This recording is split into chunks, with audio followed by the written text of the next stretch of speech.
안녕하세요. 상담도우미 FN젤입니다. 오늘은 관계인 미납안내에 대해 알아볼게요. 해지전 상담을 하다 보면 명의자가 아닌 관계인과 통화가 연결될 때가 있지요.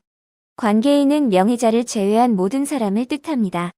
예를 들어 실사용자, 요금을 납부하려는 자, 가족, 지인 등이 모두 관계인입니다. 그렇다면 관계인에게 미납안내가 가능한지, 가능하다면 어떤 범위까지 가능한지 알아볼까요?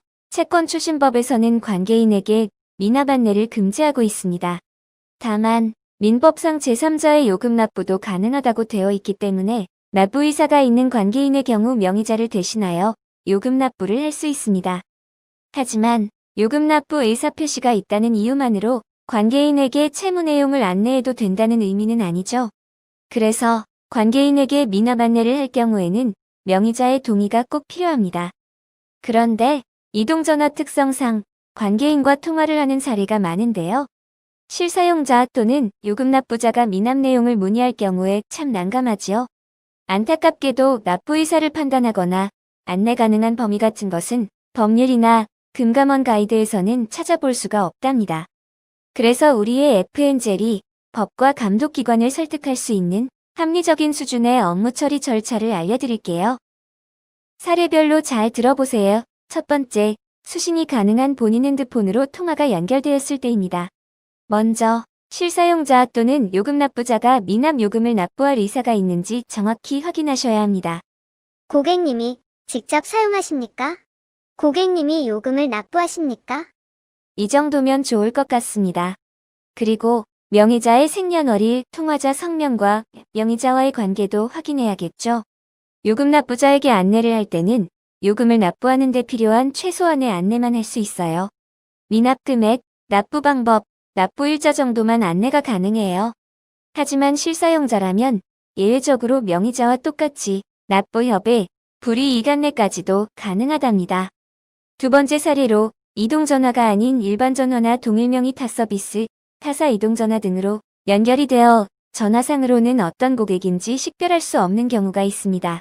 이럴 때는 명의자와 연락이 가능한지 먼저 문의해야 합니다. 홍길동 고객님과 통화 가능합니까? 홍길동님은 언제 오십니까? 이렇게 하면 좋겠지요. 만약 명의자가 연락이 가능한지 물어보지 않고 요금 납부 의사만 확인하고 미납 안내를 하면 위법한 상담으로 리스크가 커집니다. 그러니 연락 가능 여부는 꼭 확인해 주세요. 명의자의 연락 가능 여부를 확인했는데 통화자가 요금 납부 의사를 밝힌다면 요금 납부에 필요한 최소한의 안내를 할 수 있습니다.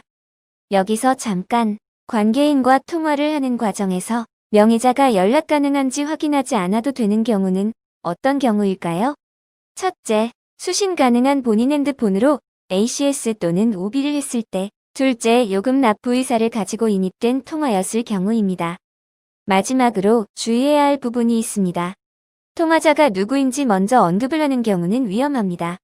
예를 들어 실제 사용하시는 홍길동 고객님 되십니까? 라고 하면 안 되고요.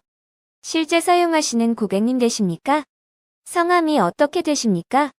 명의자와는 어떤 관계이십니까? 라고 문의하여 메모에 기록해 놓는 것이 좋겠습니다.